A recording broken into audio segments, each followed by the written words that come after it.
Bismillahirrahmanirrahim. Assalamualaikum warahmatullahi wabarakatuh. Alhamdulillahi rabbil alamin wa bihi nasta'in ala umurid dunya waddin.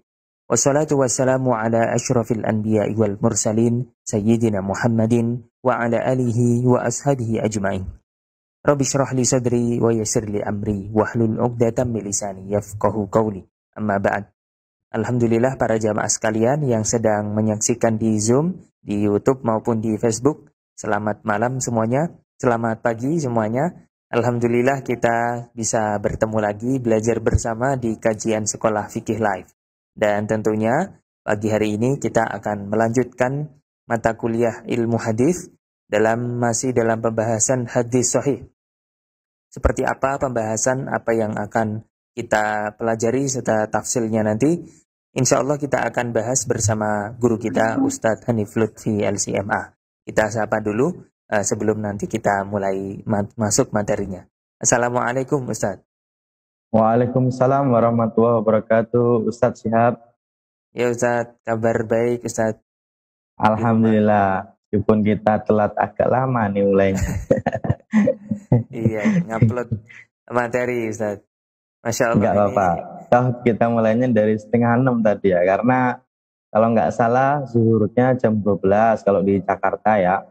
Terus subuhnya juga semakin agak siang nih, syuruknya mulai jam 6-an nih Ustaz nih. Oh iya betul.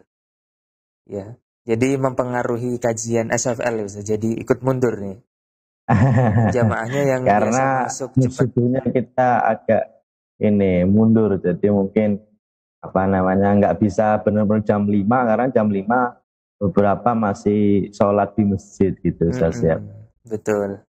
Jadi yang sudah kebiasaan masuk Zoom, ya mohon maaf ya, jadi menunggu ini. Iya, tidak mungkin masalah. Teman kita yang ada di Riau ini mungkin juga baru subuh ini Ustaz ya. Pak Taufik ini mungkin baru subuh ini sana. Subuhan sambil nge-zoom. Iya Ustaz ya. Ya Ustaz, ini materi kita apa saja Ustaz nanti insya Allah. Kita langsung ya. Oke. Bismillahirrahmanirrahim. Assalamualaikum warahmatullahi wabarakatuh. Alhamdulillahi wa kafa wassalatu wassalamu ala nabiyina Muhammadin al-Mustafa wa ala alihi wa ashabihi ahli sidqi wal wafa. Rabbi syrah li sadri wa yassir li amri wahlul 'uqdatam min lisani yafqahu qawli, amma ba'du. Jamaah peserta sekolah fikih live dimanapun Anda berada, dari manapun Anda menyimak kajian kali ini, tentunya senang rasanya saya Hanif Lutfi tetap setia menemani pagi dari teman-teman sekalian. Dan alhamdulillah hari ini ya kita diberi kesempatan oleh Allah Subhanahu wa taala untuk melanjutkan kajian kita tentang ilmu mustalah hadis, yang hari ini kita masih membahas tentang hadis sahih. Ya, dimana sebelum ini di pekan lalu kita telah membahas tentang syarat dari hadis sahih yang pertama, yaitu tersambungnya sanad. Hanya saja Ustaz Syihab, mohon maaf banget ya, ini kajian kita tentang ilmu mustalah hadis ini saya seperti dilematis Ustaz Syihab. Kenapa Ustaz? Dilematisnya itu begini, kalau cuma menyampaikan ya secara sekilas kita mungkin cepat ya Ustaz Syihab ya. Misalnya gini, hadis dianggap sahih itu kalau menetapi 5 syarat. Yang pertama sanadnya nyambung, yang kedua perawinya adil, yang ketiga perawinya dhabit, yang keempat tidak ada syad, yang kelima tidak ada ilat. Ini sederhana, cepat, dan memang biasanya di kampus-kampus yang disampaikan seperti itu. Ya, meskipun kampus kita Libya pun sekalipun Ustaz Syihab, jadi dulu pernah ada pelajaran tentang ilmu mustalah hadis, tapi memang memakainya kitab Taisir Ustaz Syihab. Ya, hanya saja saya tadi sebut dilema karena ketika semakin saya membaca ya, saya semakin ingin menyampaikan ternyata tidak sesederhana itu gitu Ustaz Syihab. Cuma ketika tidak sesederhana itu ya, tadi dilemanya apa? Dilemanya adalah berarti kita nggak pindah-pindah judul Ustaz Syihab. Judul kita hadis sahih, syarat pertama sanadnya nyambung. Itu kalau cuma disampaikan sanadnya nyambung, selesai. Tapi disebut nyambung itu bagaimana? Kenapa ulama kok nyebutnya nyambung? Kenapa kok harus sambung? Sampai nyambungnya sampai kapan? Gitu kan ya. Nah ini kok hanya saya sampaikan sekali pertemuan, itu pun saya merasa masih belum banyak yang saya sampaikan gitu Ustaz. Dan selain itu juga masih banyak yang belum kita ketahui.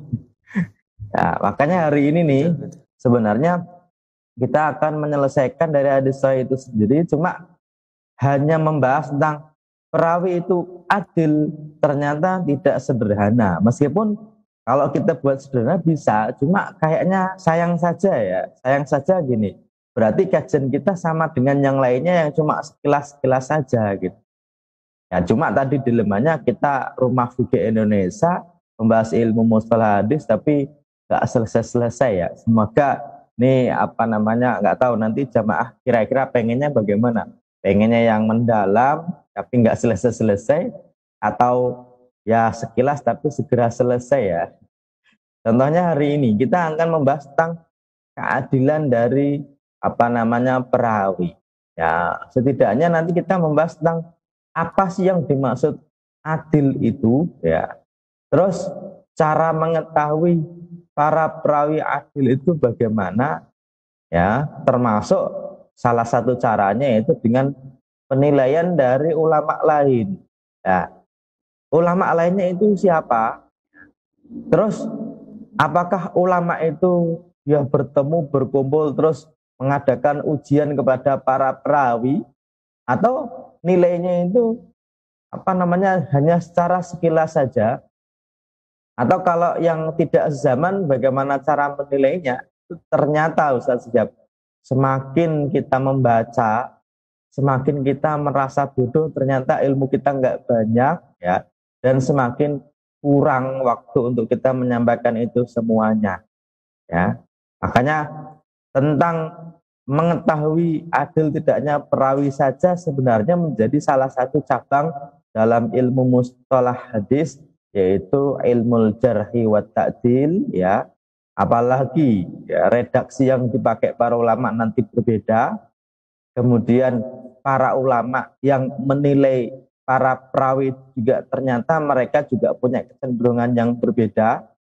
Ya, kemudian apa namanya menilai dari para penilai juga itu juga menjadi sesuatu yang para ulama juga berbeda. Ya, apalagi nanti kalau kita bicara mengenai keadilan dari masing-masing perawi, salah satunya adalah adil tidaknya para sahabat Nabi ketika menyampaikan suatu hadis dari Nabi. Itu menjadi satu perdebatan yang satu item itu Ustaz Syihab gitu ya. Dalam ilmu mustalah hadis hampir-hampir sudah menjadi satu tesis disertasi tersendiri Ustaz Syihab. Ya. Makanya di sini saya merasa dilema, di satu sisi ingin menjelaskan segera selesai pindah ke semester berikutnya, ke level berikutnya. Di sisi lain ternyata ada banyak apa ya pengetahuan-pengetahuan yang harusnya disampaikan ya. Tapi kalau disampaikan berarti waktu kita agak kurang. Makanya semoga jamaah ini apa namanya bisa mengikutinya dan semoga tidak bosan-bosan ya. Hari ini kita akan membahas tentang adilnya perawi Ustaz Syihab. Ya, di sini apa namanya di buku saya kita mulai dari halaman 47 Ustaz Syihab ya. Di halaman 47 ya silakan dibuka tentang syarat yang kedua yaitu perawi itu harus adil. Nah, meskipun kemarin kita sudah sampaikan bahwasanya syarat yang 5 itu juga hasil dari ijtihad para ulama yang mana mereka juga tidak ngumpul dalam satu waktu terus mereka punya yuk kita tetapkan kriteria perawi diterima ya. bayangan kita itu, kalau teman-teman bisa membayangkan, ada misalnya ya, kita adakan yang namanya seleksi masuk perguruan tinggi. Ada 5 syarat diterima, nilai matematikanya harus di atas sekian gitu kan. Kemudian nilai yang lain harus sekian. Itu kan syarat itu ditetapkan oleh orang-orang yang ditetapkan pihak kampus sebagai penyeleksi. Nah, syarat yang 5 itu pun juga aslinya bukan kesepakatan para ulama dengan mereka berkumpul di satu tempat di satu waktu terus mereka mengatakan 5 syarat diterimanya suatu hadis. Enggak. Itu aslinya dari teori beberapa para ulama, meskipun tidak diketahui teori siapa, tapi ulama berikutnya menyempurnakan. Ya.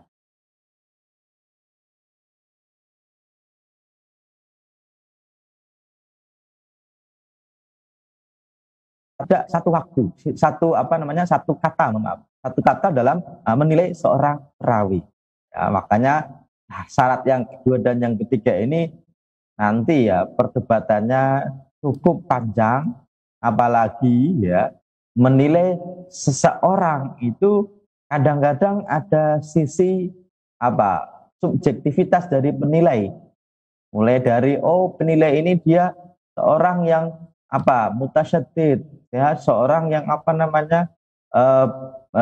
bukan mutasyadid, bukan kasar, tapi dia ketat gitu kan, atau mutasil, dia bermudah-mudahan. Ya mirip dengan gini, ada dosen yang kalau ngasih nilai itu sukanya kecil-kecil gitu kan, ada dosen yang suka ngasih nilainya itu banyak-banyak gitu. Ya seperti itulah para penilai dari rawi tadi gitu. Contohnya nanti kita akan berikan beberapa contoh tentang perawi yang kadang-kadang memang para ulama berbeda pendapat. Dan syarat yang kedua dan yang ketiga ini menjadi syarat yang dibahas oleh para ulama ya dalam kaitan ilmu mustalah hadis, ilmunya namanya ilmul jarhi wa ta'dil. Dan insya Allah kita akan bahas secara spesifik di bab tentang ilmul jarhi wa ta'dil dan bagaimana para ulama menilai para perawi dan siapa saja yang berhak menilai dan bagaimana penilaian dan bagaimana redaksinya kita nanti akan bahas di pertemuan-pertemuan berikutnya. Hari ini kita akan membahas tentang adilnya perawi. Ya, memang kata adil ini dipilih oleh para ulama untuk mewakili beberapa turunan dari kata adil itu sendiri. Jadi kata adil ini sebenarnya kata yang mewakili dari beberapa turunan dari beberapa kata-kata yang lainnya. Kita bayangkan ya, hadis itu kan datang dari Nabi, tapi tidak langsung dicatat oleh sahabat Nabi, tapi dihafalin kebanyakannya. Sahabat Nabi, mereka menyampaikan kepada muridnya. Ya, bisa sahabat Nabi yang kecil atau bisa tabi'in. Mereka menyampaikan kepada muridnya sampai kepada pengumpul hadis atau mukharrij hadis, ya, atau mudawwin hadis yang hari ini kita kenal namanya biasanya disebutkan di belakang hadis dengan HR. Bukhari, Muslim, Abu Dawud, Tirmidzi, Nasai, Ibnu Majah, Ibnu Hibban, Ibnu Huzaimah, Al-Baihaqi, itu mereka para penulis hadis. Sampai kepada mereka lah sanad dalam hadis itu berpengaruh. Ya.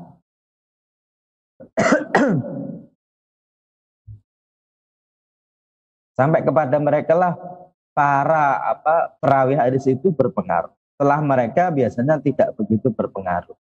Nah, para perawi itu dinilai ya, mulai dari ketersambungan sanadnya, bagaimana kemarin kita bahas, tapi juga dinilai dia orang yang bagaimana gitu ya. Makanya dalam ilmu mustalah hadis ini kita tidak bisa memakai kaidah atau adigium ungzur maqala wala tangzur man qala begitu.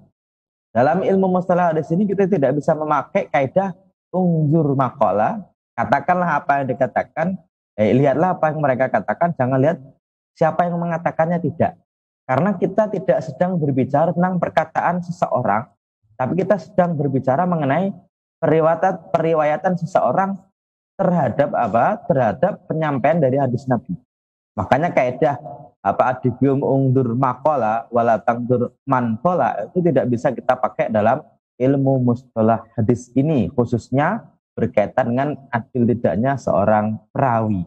Ya. Meskipun bagus kata-katanya, tapi kalau ternyata dia bukan orang yang baik atau bukan orang yang adil, maka hadisnya ditolak meskipun isinya bagus. Ya. Makanya syarat adil ini ya disebutkan oleh para ulama, dan untuk hari ini hampir-hampir ya disepakati tentang syarat yang kedua ini, yaitu adil. Hanya saja apa pengertian dari adil dan syarat-syarat apa saja dari adil itu ternyata para ulama tidak satu kata. Ini misalnya nih ya, saya ambilkan dari yang paling sederhana dulu dan yang paling banyak dibaca ya, dari kitab ilmu mustalah hadis, yaitu kitabnya Mahmud At-Tohan, yaitu kitab Taisir Mustalah Hadis. Dan ini menurut saya menjadi salah satu keberkahan. Ya, Ustaz siap? Suara saya bisa dengar dengan baik, Ustaz siap? Iya Ustaz, masih Ya. bisa. Oke, mohon maaf kok gambar bisa menjaga muru'ah. Ini nih, adil adalah orang yang tidak berbuat fasik dan bisa menjaga muru'ah. Itu para ulama hampir sepakat tentang dua syarat itu, ya, yang bahasanya Imam Ibnu Hajar itu dengan kata takwa, ya, itu dia tidak fasik, berarti dia seorang bertakwa dan tidak kehilangan muruahnya. Hanya saja yang disebut dengan seorang yang tidak fasik itu bagaimana? Itu ternyata ulama juga berbeda pendapat terkait aplikasinya. Maksudnya begini, orang ini disebut fasik biasanya ya pengertiannya adalah orang yang tidak berbuat dosa besar atau tidak selalu berbuat dosa kecil. Ya benar. Tapi ternyata nanti kalau kita bicara mengenai misalnya nih, apakah seorang sahabat Nabi itu semuanya adil? Jawabannya iya adil. Padahal ada sahabat Nabi yang berbuat dosa besar. Nah, katanya kalau seorang berbuat dosa besar dianggap seorang yang apa?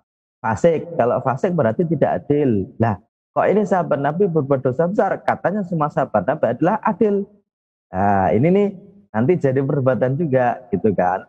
Atau misalnya begini, orang yang berbuat dosa besar, contohnya adalah seorang itu misalnya ya punya akidah Khawarij, nah, atau punya akidah Syiah atau Murji'ah. Nah, di sini nih ulama membahas, oh Khawarij itu berarti dia berbuat dosa dalam akidah, ya, karena misalnya berbeda dalam akidah dengan Ahlussunnah, atau seorang yang dianggap Syiah, dan ini nanti turunan dari kaidah itu tuh sangat-sangat panjang lebar ya. Ada yang bilang, oh kalau akidahnya kok rusak berarti dia tidak adil karena dia fasik. Tapi ternyata dalam pemakaiannya, dalam aplikasinya, ternyata ulama menyebutkan bahwasanya kalau perawinya itu Khawarij diterima. Kenapa? Karena bohong menurut mereka dosa besar. Ya, loh, berarti katanya seorang itu diterima harus adil. Lah kok Khawarij diterima, periwatannya bagaimana sih? Atau seorang yang dianggap Syiah bisa diterima asalkan tidak menyebutkan tentang keutamaan dari sahabat Ali bin Abi Thalib atau mendukung tentang kesiahannya. Loh, katanya Syiah itu keliru. Ada yang bilang malah bukan termasuk muslim gitu kan. Loh, tapi kok beberapa perawi ada yang terindikasi Syiah. Nah, disinilah yang saya pengen katakan yaitu kalau tataran teori ya itu mudahnya gini. Hadis sahih itu syaratnya ada 5. Yang kedua perawinya harus adil. Adil itu seorang yang muslim ya, kemudian akil balik, tidak fasik dan tidak melepaskan atau tidak melakukan sesuatu yang menghilangkan muru'ah. Lah, tidak fasik saja itu secara teori gampang, tapi dalam tataran aplikasinya, prakteknya ternyata tidak semudah itu gitu kan. Nah, nanti ada perawi yang dia itu fasik dalam akidah, diterima atau tidak. Ternyata ini menjadi salah satu kajian tersendiri dan menjadi tulisan-tulisan ilmiah yang sudah banyak dan bahkan menjadi tesis dan disertasi yang sebenarnya kita bisa akses. Cuma tadi ya dilema saya, kalau saya sampaikan secara detail berarti kita nanti ada banyak anak cucu dari kajian ini ya. Hadis sahih nanti harus adil itu harus apa saja, ya berarti nanti waktunya nambah dan nggak pindah-pindah judul. Tapi kalau saya sampaikan secara teoretik begitu ya gampang sekali, mudah, tapi kadang-kadang tidak membumi, tidak kepada prakteknya, gitu ya. Oke, apalagi bab yang berikutnya yaitu tentang seorang perawi dianggap adil ketika dia bisa menjaga muruah. Kata muruah ini, ya, dia itu tidak bisa terwakili dengan bahasa kita dengan mudah. Meskipun beberapa orang menganggap kata muruah itu terwakili dengan kata moralitas, tapi moral itu sendiri ya, itu tidak berarti muruah. Harga diri, apakah bisa berarti muruah? Ya enggak juga. Nah, kata muruah ini yang nanti ketika bicara tentang muruah itu benar-benar ya secara teori mudah, tapi secara aplikasi dan prakteknya itu bisa sangat mungkin berbeda. Padahal ketika seorang perawi dianggap tidak adil, ketika seorang perawi tidak dianggap sebagai orang yang bisa menjaga muruah, berarti dia tidak apa? Tidak adil. Kalau tidak adil, padahal hadisnya apa? Dhaif. Nah, makanya ini ya, tentang kriteria kok tidak bisa terdefinisikan dengan mudah, ini sangat mungkin terjadi yang namanya perbedaan pendapat di antara para ulama. Oke ya, ini syarat tentang adil menjadi salah satu dari sekian kemungkinan kenapa para ulama berbeda pendapat dalam menilai seorang perawi. Ya, nanti dalam tataran prakteknya begitu. Kalau dalam tataran teorinya gampang. Seorang perawi ketika adil berarti hadisnya diterima. Kalau hadisnya diterima berarti hadisnya apa? Sahih ketika syarat-syarat yang terpenuhi. Tapi ternyata dalam turunan dari syarat adil itu sendiri, ternyata para ulama dalam teorinya mudah, dalam prakteknya ternyata tidak semudah teorinya. Oke ya. Dan hari ini kita bicara mengenai ilmu mustalah hadis ini, sebenarnya ulama dulu sudah melakukannya, dan hari ini kita sedang berbicara mengenai sejarah dari para ulama itu sendiri. Oke. Saya akan lanjutkan di halaman 50 Ustaz Syihab, berkaitan dengan cara mengetahui seorang perawi itu dianggap adil, Ustaz Syihab. Ya. Muhammad At-Tohan ini ya menyebutkan ada dua cara, dan ini juga diamini oleh para ulama lain, bahwasanya seorang perawi itu dianggap adil bagaimana? Setidaknya ada dua. Yang pertama adalah diketahui dari popularitasnya. Ya. Mudah nih ya. Seorang perawi dianggap adil apa? Oh, dia populer. Populer dalam bab apa? Dalam keulamaannya, ketokohannya dalam ilmu agama. Mudah ya dalam teori ya. Tapi dalam prakteknya disebut populer itu apa?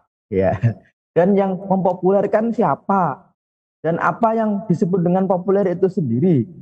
Kita ya nggak punya batasan, nggak punya definisi apa yang disebut dengan populer, karena populer itu sendiri juga sebenarnya ya itu debatable. Contoh gini, ada seorang yang populer menjadi seorang penyanyi dangdut, tapi populernya di mana? Ya di kalangan yang mengenalnya. Oh berarti dia hanya populer di kalangannya, kan gitu ya.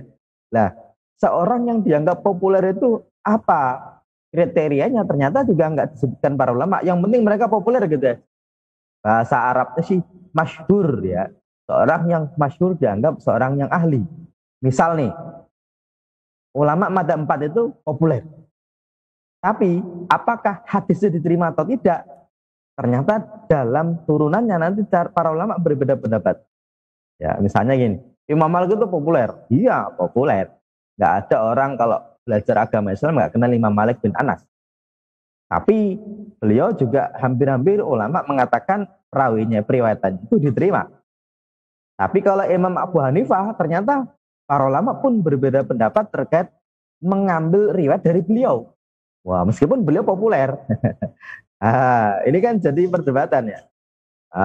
Atau ulama terkenal lainnya. Kata populer ini sendiri ya, bahasa lainnya adalah masyhur atau terkenal. Terkenal itu apa? Batasannya ternyata tidak ada. Hanya kalau dikatakan, oh perawi itu adil, salah satu syarat perawi adalah diterima adalah ketika adil. Adil bagaimana cara mengatakannya? Dia populer. Ya, terus populer apa? Ya pokoknya dikenal lah. Dikenal siapa? Dikenal orang-orang. Dikenal sebagai apa? Ulama. Tapi ternyata dalam turunannya ya, hanya nih Imam Abu Hanifah saja. Itu nanti para ulama pun masih berdebat nih. Dia itu diterima atau tidak riwayatannya. Karena beberapa ahli hadis tidak mengambil dari jalur Imam Abu Hanifah. Nanti ada juga yang tidak mengambil dari jalur Imam Syafi'i. Kan itu ya. Oke ya, makanya tadi sudah saya katakan tentang tataran teorinya gampang ya. Perawi itu diterima kalau dia adil, salah satu mengetahuinya kalau dia populer, tapi populer itu bagaimana? Ternyata ulama tidak menyebutkan tentang kepopulerannya itu syaratnya apa saja disebut populer dan gitu ya. Terus apa namanya, kalau ada ulama yang populer tapi jadi perdebatan terus bagaimana, itu ternyata tidak disebutkan oleh para ulama secara detail. Oke, tapi ini cara yang pertama yang dipakai oleh para ulama.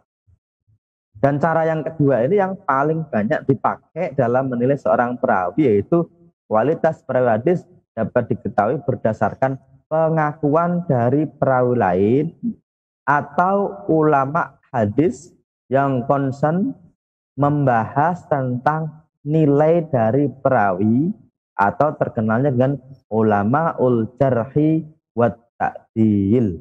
Ya, itu ulama yang terkenal menilai para perawi. Kemarin kita sudah sedikit singgung misalnya Yahya ibn Ma'in, kemudian apa namanya Imam Ahmad bin Hambal gitu ya. Itu kan para ulama yang menjadi perawi juga, tapi juga terkenal menilai dari seorang yang dianggap adil atau tidak dari perawi itu sendiri. Ya. Dan disinilah letak di mana kadang-kadang ada satu hadis itu diperdebatkan kesahihannya gara-gara menilai seseorang itu kalau tidak ada kriteria yang disepakati, itu ya sangat mungkin timbul yang namanya perbedaan pendapat. Makanya ilmu untuk mengetahui tentang keadaan adil tidaknya perawi, namanya ilmunya adalah al-jarhi wa ta'dil. Dan ilmu al-jarhi wa ta'dil ini ya menjadi suatu ilmu, tapi secara teori memang ada landasannya, tapi dalam prakteknya nanti ya para ulama sangat mungkin berbeda pendapat di antara mereka. Oke. Di halaman berikutnya tentang ilmu al-jarhi wa ta'dil, ya saya tuliskan bahwasanya al-jarhi wa ta'dil adalah salah satu metode yang digunakan oleh para ulama hadis dalam meneliti sanad. Metode tersebut mengomentari perawi apakah termasuk perawi yang adil dan dobit atau tidak. Ya, menurut ini ilmu jarhi wa ta'dil adalah timbangan atau mizan bagi para rawi hadis, yang mana rawi yang berat timbangannya diterima riwayatnya, dengan rawi yang ringan timbangannya ditolak. Tapi begini, ya, seorang perawi dianggap tidak adil, berarti dia dianggap dhaif, di blacklist oleh para ulama. Kalau sudah di blacklist, semua hadis yang lewat jalur dia pasti dianggap dhaif.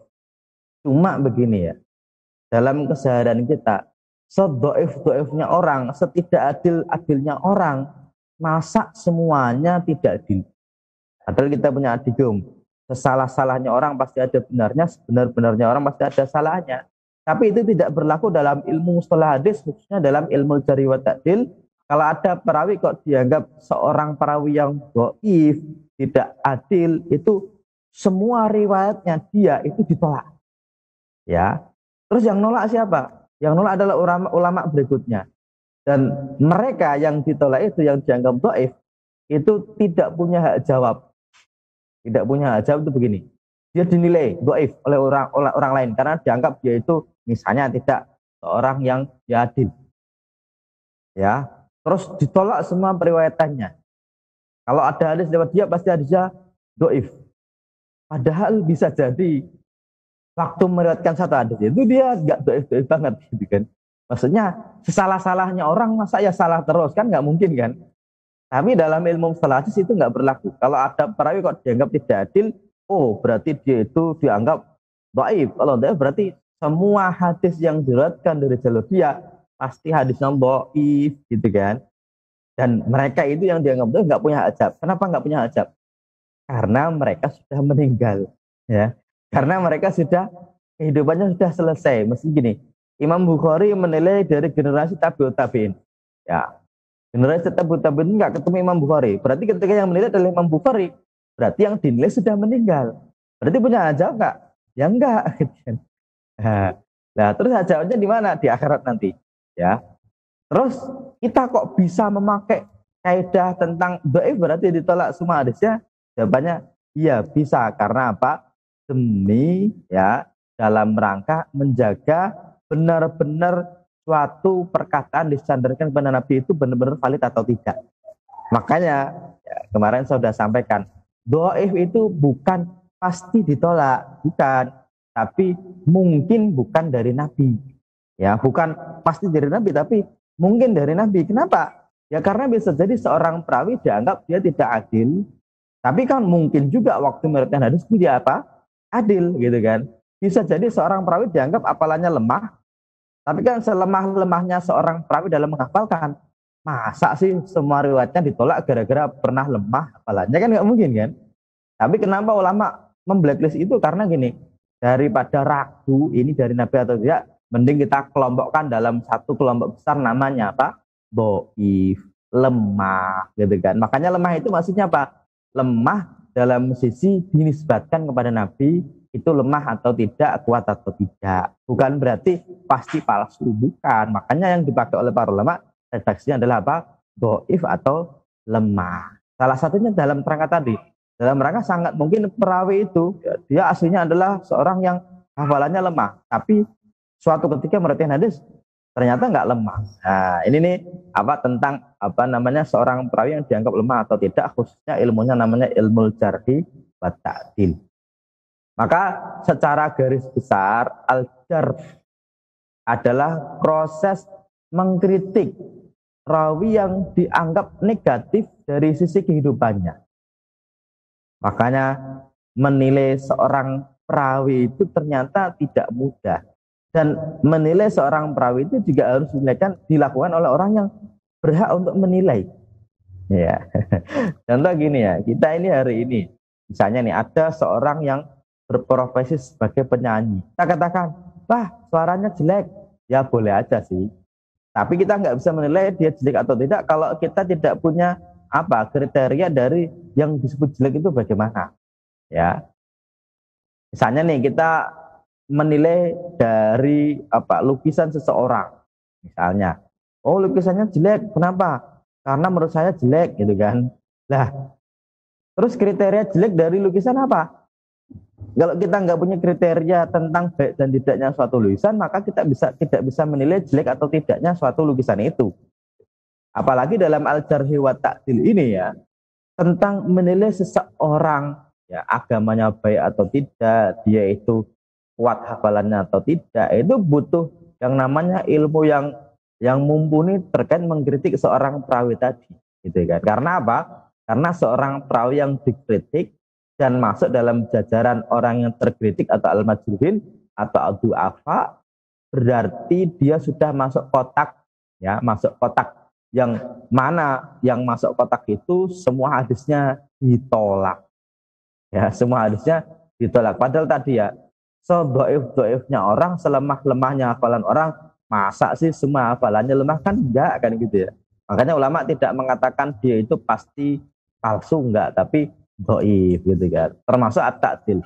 At-ta'dil itu artinya adalah memberikan nilai positif terhadap perawi sehingga rawi tersebut bisa diterima periwayatannya. Makanya kata ta'dil itu sendiri memang secara bahasa artinya ada 3, yaitu at-taqwim atau menegakkan. Nah, makanya ini biasa dipakai dalam bab tentang adil ketika apa namanya menghukumi sesuatu. Atau yang kedua maknanya adalah at-tasqiyah atau membersihkan. Atau yang ketiga adalah membuat seimbang atau at-tasqiyah. Dan makna yang kedua ini yang biasa dipakai oleh para ulama ketika berkaitan dengan apa? Ilmu jarhi wa ta'dil atau berkaitan dengan nilai dari seorang perawi, yaitu at-tazkiyah atau membersihkan atau merekomendasikan. Dalam bab apa? Dalam bab riwayatnya diterima atau tidak. Ya, makanya ta'dil itu sendiri itu menyebutkan tentang keadaan rawi yang diterima periwayatannya. Ini tentang apa namanya ta'dil, yang mana orang yang dianggap adil berarti hadisnya diterima. Oke ya. Tapi kalau orang yang dianggap tidak adil, berarti hadisnya ditolak. Dengan demikian dapat ditegaskan bahwa menetapkan keadilan atau al-jarh kepada seseorang itu memegang peranan yang sangat penting ya dalam bab apa? Dalam bab diterima atau tidaknya suatu hadis. Kenapa? Karena ketika seorang perawi dianggap tidak adil, berarti semua jalur sanad dari dia ditolak. Meskipun mungkin ada benarnya.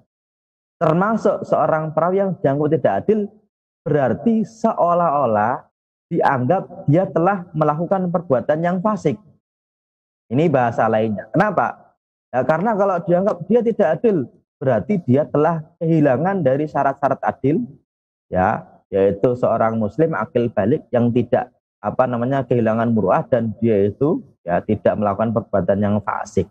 Berarti kalau ada orang yang dianggap dia tidak adil dalam riwayatannya, misalnya ya, dia tidak dianggap perawi yang diterima riwayatnya, berarti secara tidak langsung kita mengatakan perawi itu perawi yang telah berbuat fasik atau kehilangan muruah. Ya, nanti dalam cerita-cerita para ulama, siapa yang dianggap perawi itu muruah itu juga ternyata tidak semudah dari sisi teorinya. Hanya saja gini, persoalan yang muncul adalah tidak semua kritikus sama dalam menilai perawi hadis. Meskipun ada beberapa perawi yang para ulama sepakat dia itu diterima hadisnya. Ada perawi-perawi yang para ulama sepakat ditolak hadisnya. Tapi ternyata ya banyak di antara perawi yang para ulama itu ya itu ternyata berbeda pendapat terkait dia sendiri bagaimana. Nanti banyak sekali contohnya, ya, banyak sekali contohnya, dan dari situlah para ulama nanti dalam menilai hadis itu berbeda pendapat terkait status dari sahih tidaknya suatu hadis. Karena apa? Karena ada satu perawi yang ulama A bilang dia adil, ulama B dia bilang tidak adil. Oke ya, nanti para ulama nanti punya standar juga dalam menilai seorang perawi. Saya ulangi. Kita menilai perawi kan tidak bisa. Siapa yang menilai? Yang menilai adalah ulama lain. Nah, ulama yang menilai ulama itu ternyata juga ada kriteria juga. Dan para ulama biasa membagi para kritikus perawi itu dengan kata nuqad, ya, kritikus perawi itu dengan kata nuqad itu dibagi menjadi 3 model. Model yang pertama adalah al-mutasyaddidun, ya, yang dia itu cukup ketat dalam menilai seorang perawi. Nanti ada juga perawi yang dinilai oleh orang yang mutasahilun atau bermudah-mudahan dalam menilai seorang perawi. Ada mutawasitun atau tengah-tengah. Nah, di sini nih nanti dalam ilmu jarh wa ta'dil nanti kita akan bahas secara spesifik siapa yang dianggap mutasyaddidun, siapa yang dianggap sebagai mutasahilun. Hanya saja yang pengen saya katakan yaitu tentang adil tidaknya seorang perawi itu secara teori memang mudah, tapi dalam tataran prakteknya ternyata ada turunannya ya. Mulai dari adil itu apa? Ya, salah satunya muslim akil balik, kemudian tidak fasik dan tidak kehilangan muruah. Ternyata dalam syarat muruah sebagai syarat keadilan itu para ulama berbeda pendapat, termasuk syarat dari tidak fasik itu sendiri ternyata ulama juga berbeda pendapat. Ya, dan yang menilai dari seorang penilai itu juga ternyata nanti juga ada syaratnya. Ya, kita akan kasih sedikit contoh saja sebelum nanti kita bahas dengan detail. Sebagian kritikus itu berarti kalau saya katakan kritikus di sini adalah kritikus yang mengkritik dari perawi tadi. Di halaman 53 Ustaz Syihab ya.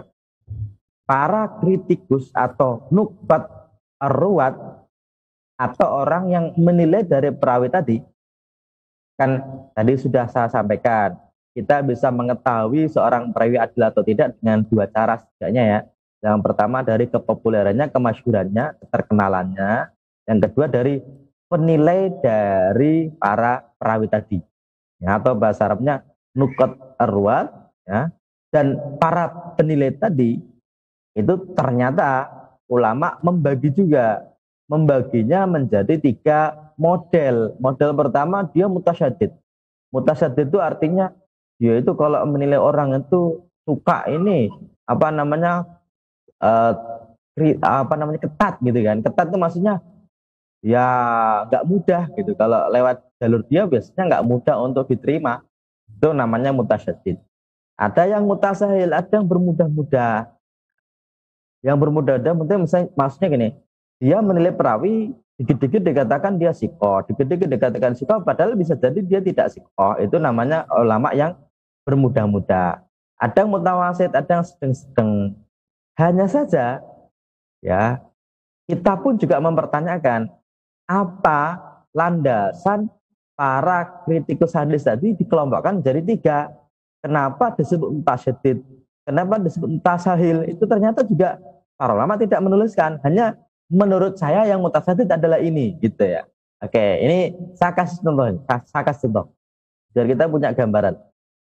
Menurut Az-Zahabi, Imam Az-Zahabi itu salah seorang ulama yang meninggal di abad ke-8 Hijriah ya. Beliau punya kitab misalnya Fathul Mughis. Beliau menyebutkan ulama yang masuk kategori mutasyadid atau ketat dalam menilai perawi itu diantaranya Syu'bah bin Hajjaj, Malik bin Anas Asy-Syafi'i, Sufyan bin Uyainah, Yahya ibn Ma'in, Abu Hatim Ar-Razi. Sedangkan ya, ini menurut Imam Az-Zahabi ya, di antara ulama yang termasuk mutawasid atau moderat itu Imam Ahmad bin Hambal. Oke. Kemudian ada Imam Ad-Daraqutni, Ibnu Adi. Ini oleh Az-Zahabi dianggap sebagai ulama yang dia itu mutawasid, mohon maaf. Ulama yang mutawasid atau sedang-sedang. Ya, dia itu tidak mutasyadid. Kemudian menurut Imam Az-Zahabi, ulama yang dikategorikan mutasahil itu diantaranya adalah Imam Tirmidzi dan Imam Al-Hakim. Ya, oke, ini di halaman berikutnya Ustaz siap tentang menilai dari penilai. Wah, ini kan turunannya kan cukup banyak. Jadi gini, apa konsekuensi dari sini? Konsekuensinya gini, ketika ada seorang perawi misalnya ya oleh Yahya ibn Ma'in dianggap dhaif, padahal Yahya ibn Ma'in itu dianggap mutasyadid, maka kita lihat dulu apakah ulama lainnya sepakat dengan Yahya ibn Ma'in terhadap salah seorang perawi tadi atau tidak. Kalau sepakat, oh iya berarti kedhaifannya disepakati. Tapi kalau Yahya ibn Ma'in menganggap dia dhaif, tapi ulama lain menganggap dia tidak dhaif, oh berarti dimenangkan ulama lain karena Yahya ibn Ma'in terkenal mutasyadid. Sebagaimana kebalikannya, misalnya nih Imam Al-Hakim An-Naisaburi misalnya, atau Imam Ibnu Hibban itu punya kitab namanya As-Siqat misalnya, kok menilai seorang perawi dianggap sikoh, dianggap sahih, tapi ternyata ulama lain menganggap dia tidak sahih, maka dimenangkan pendapat dari ulama lain. Kenapa? Karena Imam Al-Hakim atau Imam Ibnu Hibban itu secara kriteria tergolong yang mutasahil, yang bermudah-mudah. Meskipun ini juga dalam tataran teorinya, tapi dalam tataran prakteknya nggak semudah seperti itu juga. Ya, ini menurut Imam Az-Zahabi. Adapun menurut Tahir Al-Jawabi, ini salah seorang ulama kontemporer itu menyebutkan gini, yang digolongkan mutasyadid diantaranya Syu'bah, Imam Malik, Imam Bukhari, Yahya ibn Sa'id Al-Qattan, Yahya ibn Ma'in, Abu Hatim Ar-Razi, Ali bin Al-Madini. Ini nama-nama ini ya, ini selain seorang perawi, juga seorang yang menilai perawi. Misalnya Imam Malik bin Anas, itu kan seorang perawi hadis juga, mudawin sunnah juga ya. Jadi Imam Malik bin Anas itu punya kitab Muwatta, tapi juga beliau banyak diambil riwayatnya oleh Imam Bukhari, Imam Muslim dan lain sebagainya. Tapi juga beliau sebagai seorang kritikus dari perawi tadi. Itu oleh Tahir Al-Jawabi digolongkan sebagai seorang yang menilai perawi dengan tasaddud atau dengan ketat. Ya. Oke, makanya ini hubungannya dengan Syarat yang kedua dari seorang rawi dianggap adil itu apa? Hubungannya adalah dalam menilai seorang perawi yang adil, itu kan cara keduanya dengan apa? Mengetahuinya dari para kritikus perawi tadi.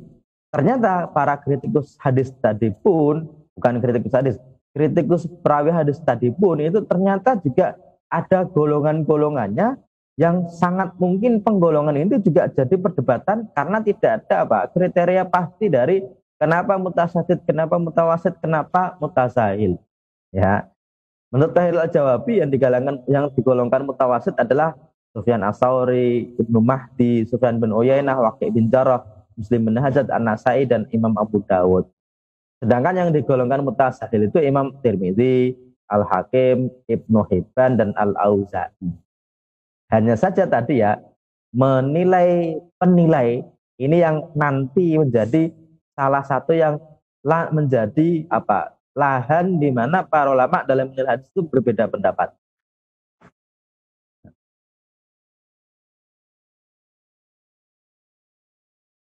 Oke. Suaranya temut tadi Ustaz, ya mohon maaf. Jadi kita kan mau ngomongnya tentang apa? Hadis sahih itu syarat keduanya adalah perawinya adil.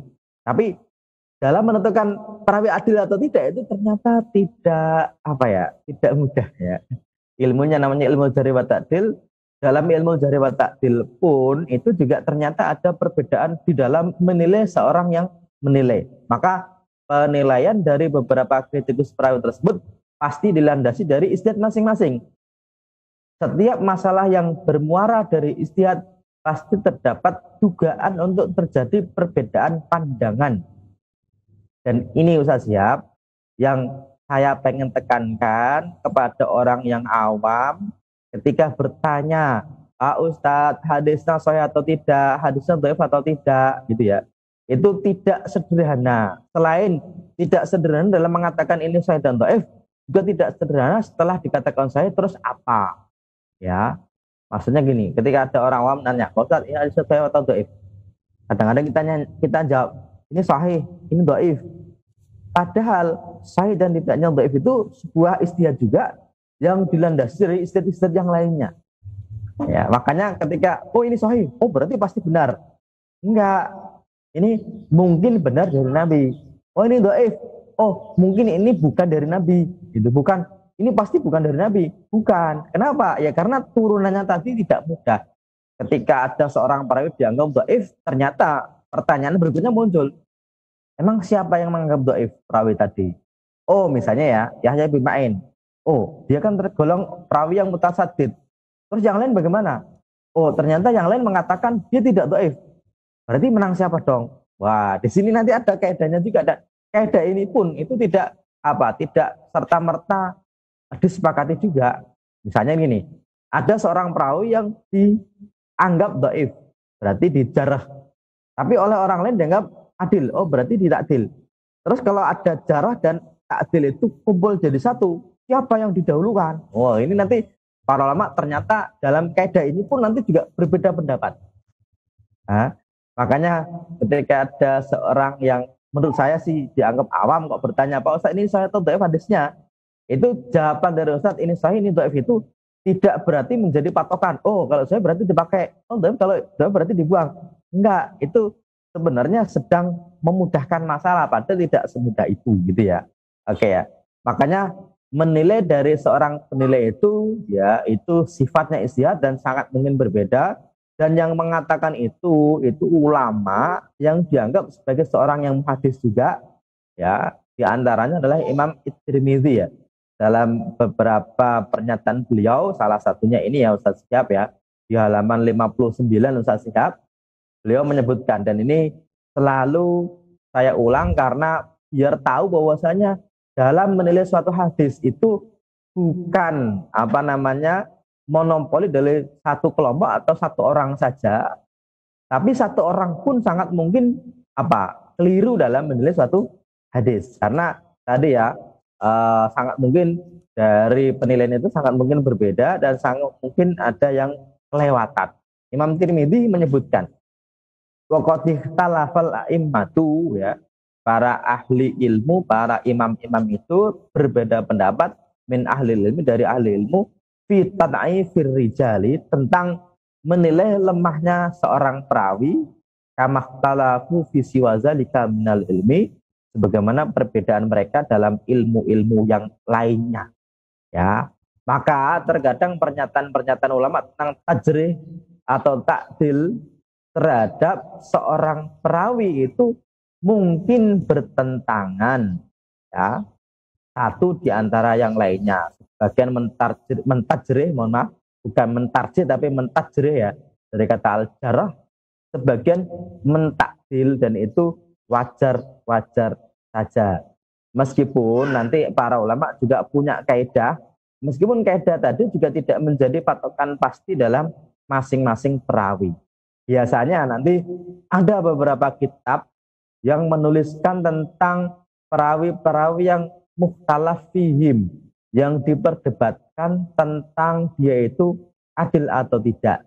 Ya, nanti ada beberapa perawi dalam kitab yang ditulis oleh beberapa ulama kontemporer, misalnya nih kitab yang ditulis oleh Sa'di bin Mahdi al-Hashimi, judulnya Ikhtilafu Aqwalin Nuqat Firwat al-Mukhtalafi Ma'adirosati Hadidhahira Indab Nima'in. Beliau meneliti tentang perbedaan pendapat di antara para nukat atau kritikus perawi hadis dan aplikasinya tentang pendapat dari Yahya bin Ma'in. Jadi beliau ini, ya, Sa'di bin Mahdi ini hanya meneliti tentang Yahya bin Ma'in dibandingkan dengan para kritikus hadis, khususnya perbedaan dalam beberapa perawi. Ya, beliau menyebutkan tentang beberapa contoh dari siapa yang dianggap dhaif oleh siapa, tapi dianggap sahih oleh siapa. Ya, misalnya nih, Al-Fadl bin An-Naqalah. Ini salah seorang perawi. Ya, ini kalau nanti saya contohkan nanti ada banyak, ya. Tapi ada contoh mungkin nanti di kesempatan lain saya akan berikan beberapa contoh di mana para perawi itu ternyata para ulama berbeda pendapat. Ya, saya kasih contoh saja satu misalnya nih ya. Imam Ahmad bin Hambal saja, ya, sebagai seorang kritikus dari perawi tadi, beliau kadang-kadang menilai satu orang itu kadang-kadang di satu tempat dengan tempat yang lainnya itu berbeda penilaiannya. Dan itu sangat mungkin. Maksudnya gini, Imam Ahmad bin Hambal kan seorang perawi hadis, mudawin sunnah, termasuk juga kritikus perawi. Ya, meskipun tadi ya ulama menggolongkan Imam Ahmad bin Hambal itu ya sebagai perawi yang dia itu dianggap sebagai yang dia itu dianggap sebagai yang mutasaddid, setidaknya menurut Imam Az-Zahabi. Oke, ini Imam Ahmad bin Hambal. Oke, meskipun dalam menilai seorang perawi Imam Ahmad bin Hambal itu kadang-kadang dia itu satu orang itu berbeda dalam menilai. Contoh nih, saya kasih satu contoh. Ya, seorang perawi namanya Ismail bin Zakaria bin Murrah. Ya, ini menurut Imam Ahmad bin Hambal, ketika Ismail bin Zakaria mengambil riwayat dari Abdullah, kata beliau, ini keliru. Abdul Malik Al-Maimuni, ini yang ditulis oleh tadi ya, Ikhtilafu Aqwalin Nuqat itu ya, itu ditulis begini. Amal ahadis al-masyhurah ala tiyarwiha fahuwa fiha muqaribul hadis solihun walakinna laysa yansari asadr lahu. Oke. Kata beliau hadis dari Ismail bin Zakaria itu soleh. Soleh itu artinya apa? Diterima, baik gitu ya. Tapi ya di kesempatan lain Imam Ahmad bin Hambal mengatakan dia itu Ismail bin Zakaria itu dhaif gitu ya. Kemudian riwayat lain mengatakan maka Nabi Ba'son tidak apa-apa. Bahkan ya di riwayat yang lain Imam Ahmad bin Hambal malah menyebutkan yaitu sikoh minal mutaqaddimin inda Ahmad, termasuk dia dianggap sebagai perawi yang sikoh. Padahal Imam Ahmad bin Hambal sendiri ya menilai satu orang perawi di satu kesempatan mengatakan beliau itu orang yang sikoh, di kesempatan lain beliau mengatakan perawi itu dianggap dhaif. Dan ini ya kadang-kadang kalau bagi kita sebagai orang yang awam dalam ilmu hadis itu kebingungan. Kenapa? Kalau dia dianggap sikoh berarti hadisnya diterima. Tapi kalau di kesempatan lain kok dianggap dhaif, berarti tidak diterima. Oke, ini contoh ya. Satu kritikus hadis menilai seorang perawi satu saja itu kadang-kadang berbeda. Saya kasih contoh lain misalnya ya. Imam Ahmad bin Hambal menilai seorang perawi namanya Abdurrahman bin Sulaiman bin Abdullah bin Hamdullah al-Ansari Abu Sulaiman al-Madini. Ini seorang perawi yang meninggal tahun 172. Satu kesempatan Imam Ahmad bin Hambal bilang, sikoh. Kesempatan lain Imam Ahmad bin Hambal mengatakan, laisa bihi ba'sun, tidak apa-apa. Kesempatan lain beliau mengatakan, laisa bil qawi, tidak kuat. Lah, laisa bil qawi itu berarti hadis dhaif. Tapi kok kesempatan lain mengatakan sikoh, berarti sahih dong. Oke ya, padahal namanya satu, penilainya satu, Abdurrahman bin Sulaiman. Contoh lain siapa? Ya, ini kalau misalnya ada perawi namanya Ar-Arah bin Al-Birnil As-Sami An-Naji. Di satu kesempatan beliau mengatakan sikoh hafid syahir. Oke ya. Tapi di kesempatan lain beliau mengatakan dhaif. Oke. Makanya teman-teman jamaah yang dirahmati Allah Subhanahu wa taala, nanti kalau kita membaca kitab Al-Jarh wa Ta'dil ya, itu kadang-kadang kita merasa kebingungannya begini. Kok ulama kok enggak ini sih, enggak sama sih dalam satu kata dalam seorang perawi itu gitu kan. Ya jawabannya namanya saja menilai seorang penilai gitu kan, atau menilai seorang perawi itu kan ada sisi subjektifnya ya. Imam Ahmad bin Hambal saja menilai seorang perawi saja itu kadang-kadang ya berbeda dalam menilai, apalagi ketika penilaiannya itu muncul bukan dari satu orang, tapi dari orang yang lain lagi gitu kan. Makanya ya nanti ada beberapa nama perawi yang para ulama berbeda pendapat dalam menilainya ya, dan dari penilaian itu berarti dalam kasus satu hadisnya saya atau tidak itu ya sangat mungkin bergantung kepada perbedaan pendapat itu gitu kan. Makanya ulama itu menggolongkan para penilai dari seorang rawi itu menjadi 3 golongan. Yang pertama mutasyaddid, yang kedua adalah mutawasid, yang ketiga adalah mutasahil, yaitu ulama yang dianggap sebagai orang yang yang bermudah-mudahan. Ini berkaitan dengan adalatu arwat, yaitu adilnya perawi. Secara teori gampang, itu hadis dianggap sahih kalau perawinya itu adil dan dhabit. Secara teori juga mudah. Perawi itu dianggap adil kalau dia muslim, berakal, baligh, takwa atau tidak fasik, dan dia tidak kehilangan muru'ah. Oke ya, itu kan secara teori. Tapi dalam praktiknya ternyata menilai seorang perawi itu tidak mudah. Karena apa? Karena yang menilai juga harus dinilai. Bahkan penilai perawi itu kadang-kadang dalam menilai seorang perawi, satu orang saja di satu kesempatan dikatakan sikoh, di lain kesempatan dikatakan dhaif. Nah, terus bagaimana kalau berbeda di sini? Biasanya para ulama pakai istilah, oh penilainya itu mutasyadid atau tidak. Kalau penilainya mutasyadid, kalau dianggap dhaif, berarti lihat nih penilai yang lain bagaimana. Kalau ternyata penilaian mengatakan dia tidak dhaif, berarti yang penilaian dari mutasyadid tadi dibuang atau tidak dipakai.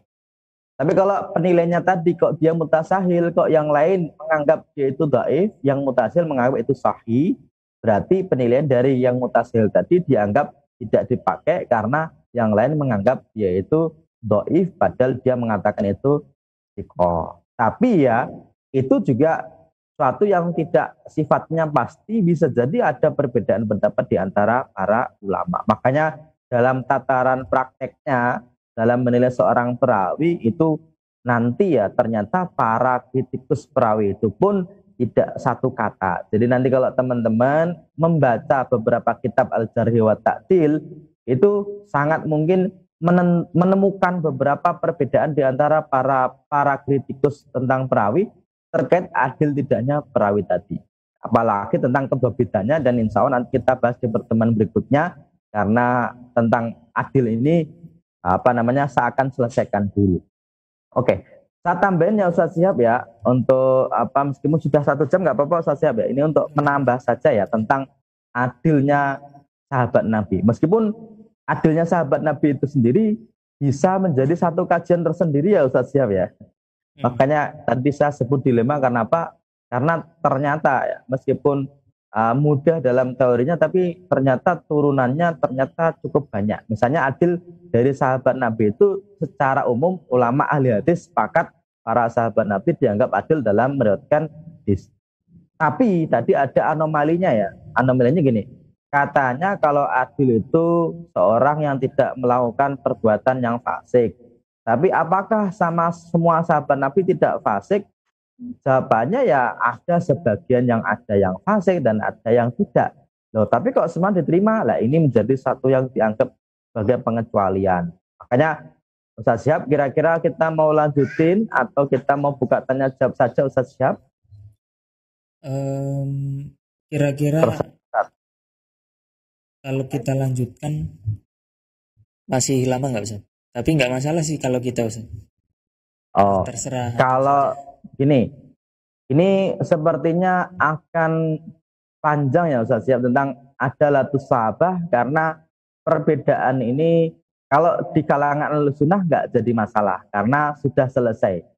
Ya, tapi setidaknya kita bisa menjawab dari kalangan lain, misalnya tentang Khawarij, kemudian dari Syiah, itu yang tidak menganggap semua sahabat Nabi itu adil. Makanya kalau dilanjutkan berarti ya besok nggak apa-apa, nanti saya lengkapi lagi tentang sahabat Nabi apakah adil atau tidak, kenapa dianggap adil dan kenapa ada yang mengatakan tidak adil. Termasuk juga kalau dianggap tidak adil berarti kan kita menuduh mereka fasik. Emang boleh menuduh sahabat Nabi fasik gitu kan ya? Katanya kita nggak boleh ngomongin mereka tentang kejelekan-kejelekannya. Tapi apakah benar tidak semua sahabat Nabi itu berbuat baik? Apakah benar sahabat Nabi itu ada yang berbuat dosa besar? Nah ini yang agak-agak panjang penjelasannya Ustaz Syihab, dan sepertinya kalau waktunya terbatas, mending kita lanjutkan besok saja Ustaz Syihab ya, nggak apa-apa ya Ustaz Syihab ya. Nggak apa-apa Ustaz. Berarti kita buka sesi pertanyaan. Kalau ada pertanyaan berarti kita buka sesinya jawab gitu Ustaz Syihab. Ya. Baik, kalau begitu kita persilakan kepada jamaah di Zoom yang ingin angkat tangan, yang ingin bertanya terkait materi kita pagi hari ini, kita persilakan. Coba saya cek di Zoom dulu. Apakah ada yang angkat tangan? Ustadz Budi Purnawan. Silakan Ustadz. Assalamualaikum warahmatullahi wabarakatuh. Waalaikumsalam warahmatullahi wabarakatuh. Pak Budi silahkan. Ya Ustadz, ini masalah hadis sahih. Apakah itu mutlak sahih atau memang ada khilaf di situ Ustadz? Ya, kan kadang-kadang menurut sahih menurut Bukhari belum tentu sahih menurut Muslim atau Tirmizi. Ini bagaimana Ustaz? Apakah memang seperti itu? Kalau bicara mengenai hadis sahih, apakah mutlak? Para ulama mengatakan sahih, berarti disepakati ya Pak Budi ya, gitu pertanyaannya Pak Budi ya. Jawabannya begini. Ada beberapa hadis yang ulama sepakat kesahihannya. Oke. Tapi juga ada beberapa hadis yang ulama berbeda pendapat terkait sahih tidaknya hadis tadi. Jadi ada yang ulama sepakat hadis ini sahih, sepakat nih. Setidaknya tidak diketahui yang berbeda. Tapi ternyata ya ada beberapa hadis yang para ulama itu berbeda pendapat terkait sahih tidaknya hadis tadi. Kenapa? Itu berangkat dari syarat dari hadis sahih tadi yang kadang-kadang ulama itu berbeda, dari perbedaan itulah muncul penilaian yang berbeda dari suatu hadis tadi. Mungkin kalau kita contohkan ya Pak Budi ya, salah satunya ya hadis tentang kunut subuh. Hadis tentang kunut subuh itu sampai hari ini masih jadi perdebatan. Menurut Imam Al-Baihaqi hadisnya sahih, tapi menurut ulama lain ada yang menganggap hadis itu dhaif. Contoh lain, hadis tentang sholat tasbih gitu ya. Beberapa ulama berbeda pendapat, kebanyakan ulama mengatakan sholat tasbih itu sanadnya sahih, sebagian yang lain menganggap sanadnya dhaif gitu ya. Termasuk apa? Hadis tentang talqin mayit setelah meninggal. Itu juga termasuk salah satu contoh dari para ulama berbeda pendapat terkait status tidaknya suatu hadis. Ya, jadi tentang suatu hadis itu, ya, kenapa suatu amalan itu diperdebatkan para ulama? Salah satunya karena mereka berbeda pendapat terkait status dari hadis tadi, ya. Kita bisa sebutkan yang jadi perdebatan, misalnya ya, tentang apa?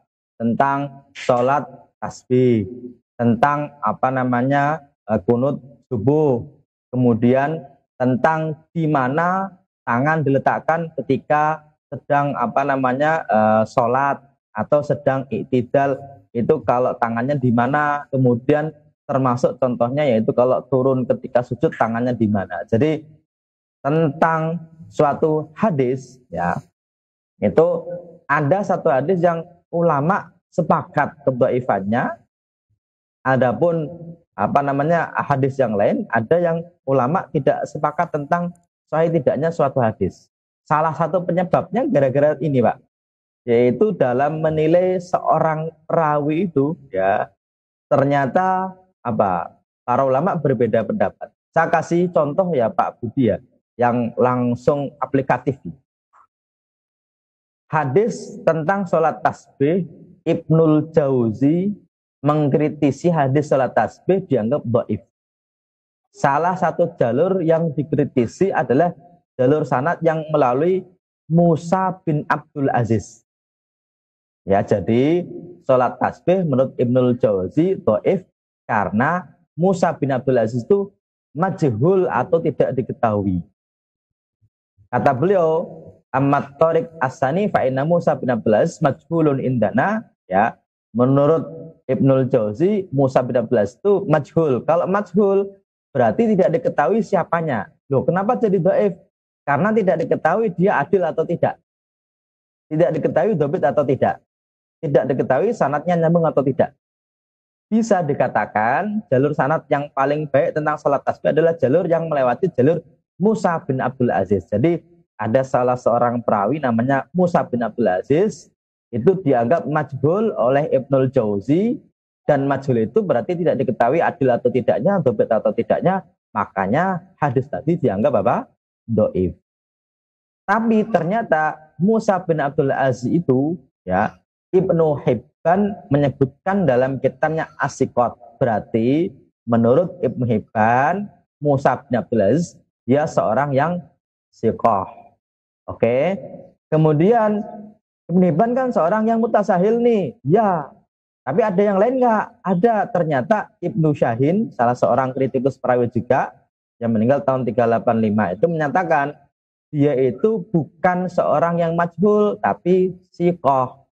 Bahkan Yahya ibn Ma'in, ya, yang dikatakan sebagai seorang kritikus perawi hadis yang mutasaddid itu, ketika ditanyakan tentang Muhammad bin Musa Asy-Syahin tadi, ya, Musa bin Abdul Aziz itu beliau berkomentar, la arabi ba'san, saya tidak menganggap apa-apa. Dan Al-Hafidz Al-Mizi, salah seorang kritikus dari perawi hadis itu juga dalam dalam kitabnya beliau bahkan, ya, menuliskan biografi Musa bin Abdul Aziz ini dengan cukup panjang, yang akhirnya Al-Mizi menyitir dari Imam An-Nasai menyebutkan bahwasanya Imam An-Nasai berkomentar laisa bihi ba'sun.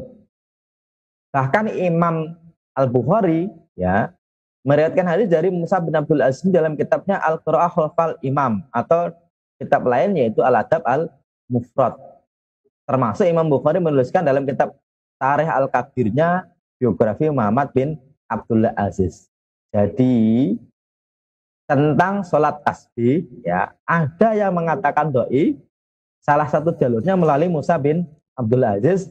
Yang mengatakan dhaif adalah siapa? Ibnul Jauzi. Tapi ternyata ulama lain, ya, mengatakan bahwasanya pendapat Ibnul Jauzi ini tidak bisa diikuti karena apa? Karena Ibnul Jauzi mengatakan dhaif karena Musa bin Abdul Aziz ini seorang yang majhul.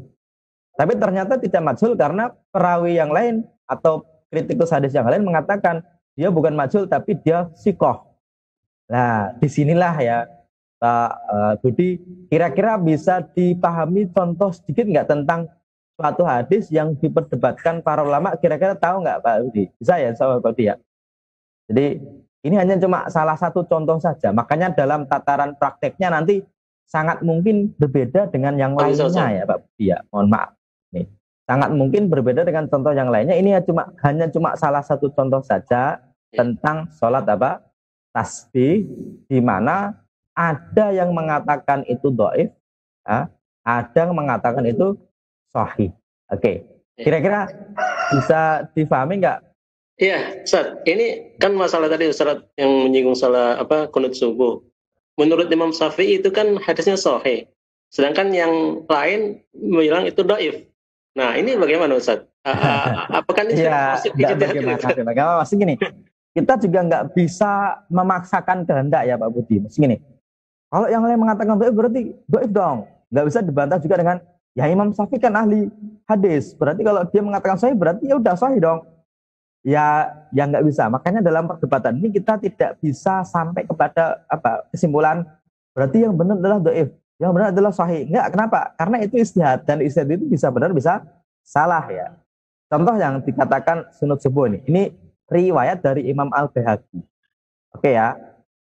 Yaitu gini, Imam Al-Baihaqi bilang, akhbarona Abu Abdillah Muhammad bin Abdul Hafid, amba'ana Abu Abdillah Muhammad bin Abdul Aziz As-Saffar, haddatsana Ahmad bin Mihran Al-Asbahani, haddatsana Ubaidullah bin Musa, amba'ana Abu Ja'far Ar-Razi an Rabi' bin Anas, anna Nabiy sallallahu alaihi wasallam qala, ya anna Nabiy sallallahu alaihi wasallam, kata Anas bin Malik gini, qanata syahron, Nabi telah kunut 1 bulan, yaitu alaihim summa tarakahu. Ini sampai di sini enggak masalah. Cuma yang berikutnya ini yang jadi perdebatan. Fa amma fi subhi falam yazal yaqnutu hatta faraqat dunya. Dan ini yang menjadi landasan dalam fikih Syafi'i, bahwasanya Nabi kalau sholat subuh itu selalu kunut sampai Nabi meninggal. Hadis tadi ya diperdebatkan kesahihannya oleh para ulama. Sebagian menganggap hadis di atas sahih, sebagian bilang hasan, sebagian bilang dhaif. Kenapa ulama berdebat tentang hadis di atas? Karena para ulama juga berbeda pendapat tentang salah satu perawi yang bernama Abu Ja'far Ar-Razi. Ya, Abu Ja'far Ar-Razi ini menjadi perdebatan para ulama ahli hadis tentang kesikohannya. Ini saya kasih contoh dari Imam Az-Zahabi. Ya, sayangnya tadi nggak saya sampaikan karena menurut saya tadi kepanjangan, tapi nggak apa-apa. Ini ternyata ditanyakan dan alhamdulillah. Kata Imam Az-Zahabi gini, salah satu perawi hadis tadi namanya Abu Ja'far Ar-Razi, Isa bin Mahan, qala Yahya bin Ma'in. Yahya bin Ma'in bilang sikoh. Abu Hatim bilang sikoh soduk. Ahmad bin Hanbal bilang, dan Nasai bilang laisa bil qawi. Ya, di sini. Mulai Ahmad bin Hanbal menyebutkan laisa bil qawi, Abu Zur'ah bilang yahimu kasiron, ya, berarti yahimu itu berarti suka keliru. Ibnul Madini atau Yahya bin Madini mengatakan Isa bin Abi Isa seorang yang sikoh, tapi ikhtilat atau kecampur-campur hafalannya. Tapi di lain kesempatan beliau mengatakan yuktab hadisu, ditulis hadisnya. Ila anu yukhti, sayangnya dia pernah keliru. Adapun Hambal dari Ahmad bin Hanbal, Imam Ahmad bin Hanbal itu malah riwayatnya ada 2. Di lain kesempatan beliau mengatakan laisa bil qawi, di kesempatan lain mengatakan sholihul hadis atau hadisnya baik. Ya. Kemudian ya Ibnul Madini atau Yahya bin Ibnu Al-Madini mengatakan karena indana sikoh, menurut kita adalah sikoh. Ya, kemudian Umar bin Ali mengatakan dia itu dhaif. As-Saji mengatakan soduk tapi laisa bimutkin, seorang soduk tapi tidak mutkin. Ya, dari sinilah para ulama berbeda pendapat terkait status hadis kunut subuh dari riwayat Imam Al-Baihaqi di atas. Ya, kenapa? Karena salah seorang perawi namanya Abu Ja'far Ar-Razi, para kritikus hadis pun berbeda pendapat. Ada yang bilang sikoh soduk, ada yang bilang sikoh, ada yang bilang laisa bimutkin, ada yang bilang dia itu dhaif. Itu baru satu perawi, ya. Makanya para ulama itu menjadi berbeda pendapat gara-gara dalam menilai seorang perawi saja mereka berbeda pendapat. Makanya ini yang nanti menjadi salah satu perdebatan, yaitu Abu Ja'far Ar-Razi Isa bin Mahan itu dia perawi yang sikoh atau dhaif. Ternyata kalau kita bertanya kepada para kritikus hadis, mereka saja berbeda pendapat. Pertanyaannya lah, terus kita gimana Pak Ustadz? Ya terserah lah. Kalau mau kunut ya monggo silakan, kalau enggak ya enggak apa-apa. Kira-kira bisa diterima enggak Pak Budi jawabannya? Ya Ustaz, terima Ustaz. Ya, Jadi, saya dari kecil semakin kita membaca apa ya tentang seorang perawi itu Pak Budi, kita semakin bertanya-tanya. Bertanya-tanyanya, nah terus kalau gini gimana dong? Ya kalau satu nih Abu Ja'far Ar-Razi Isa bin Mahan ini ulama aja berbeda pendapat, terus kita gimana? Ya orang Adzabi aja cuma nulisin begitu dan beliau nggak berkomentar. Kalaupun komentar juga itu hanya cuma pendapat dari Adzabi saja. Ya makanya sampai hari ini jadi perdebatan gara-gara itu, Pak. Insya Allah bisa difahami atau ada komentar lain, Pak Budi? Iya, insya Allah Ustaz, paham Ustaz. Jadi memang masalah ijtihad juga Ustaz ya, hadis itu kan? Ya, sama dengan fikih begitu. Habisnya. Yang penting begini Pak Budi. Seorang penilai hadis itu tidak boleh yang namanya pilih-pilih gara-gara ini menguatkan pendapatnya maka dianggap sahih, ini tidak menguatkan pendapatnya maka dianggap dhaif. Karena ketahuan ada beberapa kritikus hadis itu yang nggak adil dalam menilai suatu hadis gara-gara apa? Gara-gara suatu hadis menguatkan pendapatnya maka dianggap perawi itu sahih. Di lain kesempatan karena nggak menguatkan pendapatnya dianggap perawi itu dhaif. Dan ini yang kurang pas. Dan ternyata ada sebagian kritikus hadis yang seperti itu, Pak. Dan itu yang nggak bagus. Nah, itu yang paling penting begitu, Pak. Ya, Ustaz, terima kasih jawabannya. Oke. Assalamualaikum warahmatullahi wabarakatuh. Waalaikumsalam warahmatullahi wabarakatuh. Waalaikumsalam warahmatullahi wabarakatuh. Baik, Oke. Ustaz. Mungkin udah jam 7, Ustaz ya. Kita bisa akhiri dulu dan mohon maaf ya. Ini kalau saya baca komentarnya Pak Taufik di sono jam 5 baru sholat subuh ternyata Ustaz Siap ya. Ini Pak Ruri nggak apa-apa jelaskan mendalam meski lama Ustaz. Alhamdulillah asalkan ditemani ya Pak Ruri ya. Pak Ruri atau Bu Ruri nih? Kalau Amalia kayaknya Bu Ruri. Ya. Alhamdulillah semoga istiqomah mengaji nih. Semoga yang istiqomah menemani nih beberapa nama yang sangat-sangat familiar ada Pak Wawan, Ustaz Teguh, ya Pak Taufik, Bu Ruri, Maidah, Nur Salmiah dan lain sebagainya. Terima kasih telah menemani dan insya Allah ya saya banyak waktu untuk menyampaikan ini dan semoga menjadi ilmu yang bermanfaat buat kita, setidaknya menambah wawasan cakrawala berpikir kita tentang bahwa tidaknya suatu hadis itu bukan suatu pekerjaan yang mudah dan ijtihad para ulama. Ijtihad itu butuh keilmuan yang mendalam, meskipun karena sifatnya ijtihad sangat mungkin ada perbedaan pendapat, dan ini hanya sekelumit tentang contoh perbedaan pendapat itu. Oke. Itu saja yang bisa saya sampaikan Ustaz Syihab. Saya kembalikan kepada Ustaz Syihab untuk mengakhiri kajian kita kali ini. Silakan Ustaz Syihab. Ya, terima kasih Ustaz atas materi yang disampaikan pagi hari ini. Sangat menambah wawasan kita terkait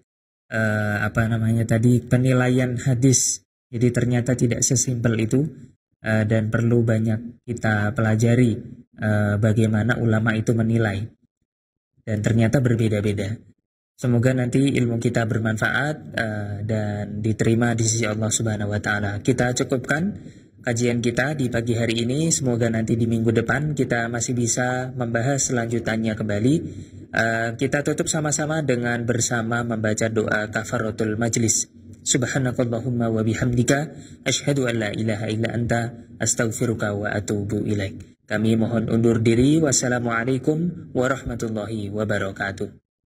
Salurkan infak terbaik Anda untuk Rumah Fikih Indonesia melalui Bank Syariah Indonesia dengan rekening 3353158410 dan juga Bank Muamalah dengan rekening 36006321. Keduanya merupakan rekening resmi Rumah Fikih Indonesia atas nama Aini Aryani. Atau bisa juga melalui scan barcode berikut, ataupun langsung menuju ke rumahfikih.com/donasi.